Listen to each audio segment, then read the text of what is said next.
Nur Fitriani Santoso dengan NPM 121020343 dari kelas Manajemen 2N SDM. Di sini aku akan sedikit membahas materi pertemuan ke-14, yaitu tentang memperbaiki kompetensi dari mata kuliah Manajemen Inovatif yang diampu oleh Bapak Sandi. Simak video berikut ya. Jadi di video kali ini aku akan ngebahas tentang memperbaiki kompetensi. Nah, di pembahasan pertama ini ada komponen kompetensi, di mana ada 5 komponen kompetensi.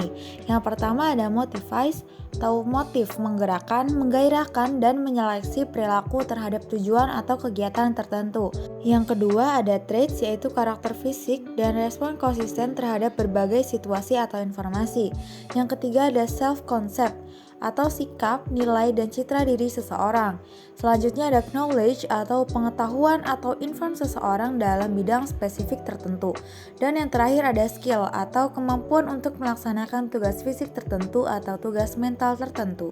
Selanjutnya ada perlunya kompetensi diperbaiki. Determinan yang mempengaruhi atau membentuk kompetensi. Yang pertama kepercayaan dan nilai. Kepercayaan dan nilai seseorang terhadap sesuatu sangat berpengaruh terhadap sikap dan perilaku seseorang.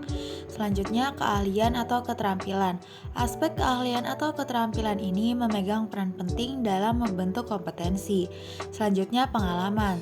Pengalaman merupakan elemen penting dalam membentuk penguasaan kompetensi seorang terhadap tugas. Selanjutnya ada karakteristik personal. Karakteristik kepribadian seseorang turut berpengaruh terhadap kompetensi seseorang. Lalu ada motivasi. Motivasi seseorang terhadap suatu pekerjaan atau aktivitas akan berpengaruh terhadap hasil yang dicapai. Lalu ada isu emosional. Hambatan dan blok emosional sering membatasi penguasaan kompetensi. Dan yang terakhir ada kapasitas intelektual. Kapasitas intelektual seseorang akan berpengaruh terhadap penguasaan kompetensi. Lalu selanjutnya ada tingkat perbaikan kompetensi yang dibagi menjadi 3. Yang pertama mudah diperbaiki, seperti mengembangkan orang lain, efisiensi produksi, kerja tim, keahlian teknis, orientasi pelayanan, dan mengelola kinerja. Yang kedua ada agak sulit diperbaiki, seperti contohnya orientasi hasil, kualitas keputusan, pengaruh, penyelesaian konflik, pemikiran analisis kecerdasan organisasional. Lalu yang ketiga sulit diperbaiki, seperti inisiatif, inovasi, integritas dan kejujuran, pengelolaan tekanan kejiwaan, pemikiran konseptualis, dan fleksibilitas. Selanjutnya ada perbedaan kompetensi dan konsep lain. Kompetensi merujuk pada pendekatan perilaku. Perilaku tertentu dijadikan parameter untuk mampu melaksanakan pekerjaan secara efektif, berhasil, dan unggul atau superior.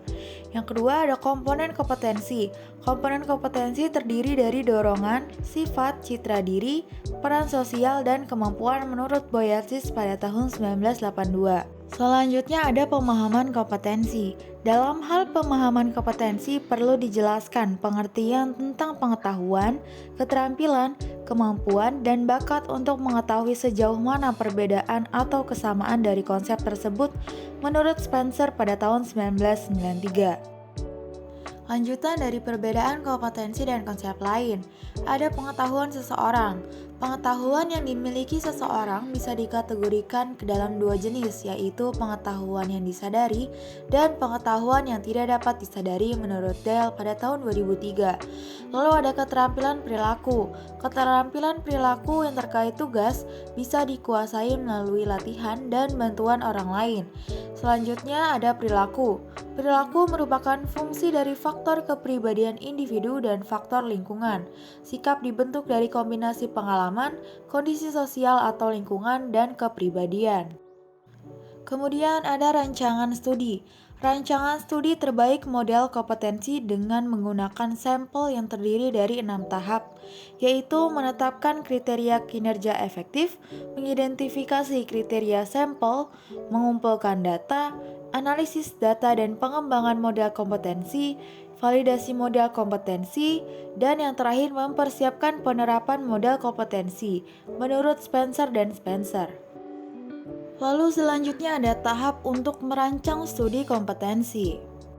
Terdapat 6 tahapan. Yang pertama, Menetapkan kriteria, menetapkan ukuran atau kriteria untuk menetapkan kinerja unggul efektif dalam pekerjaan yang akan dipelajari.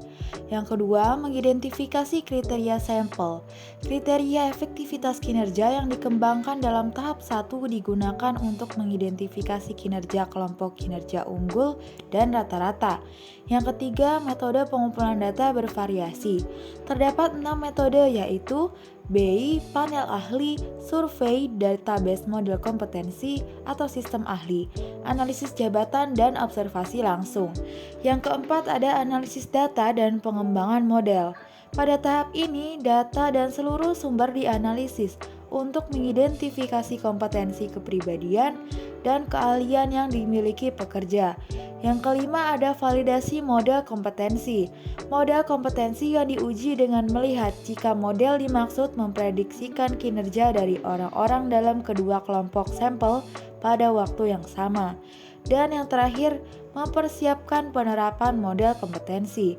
Apabila model ini telah divalidasi, model kompetensi ini telah dapat digunakan untuk berbagai keperluan. Kemudian ada tahap mendefinisikan model kompetensi. Terdapat 6 tahap. Yang pertama menjelaskan kriteria kinerja. Yang kedua mengidentifikasi orang-orang untuk sampel kriteria. Yang ketiga mengumpulkan data melalui BEI atau metode lain. Yang keempat menganalisis data dan mengidentifikasikan kompetensi. Yang kelima mengesahkan model kompetensi dan yang terakhir mendesain aplikasi.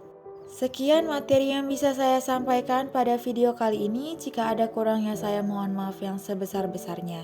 Semoga apa yang saya sampaikan berguna untuk diri saya sendiri dan banyak orang pada khususnya yang menonton video ini. Terima kasih yang udah nonton. Assalamualaikum.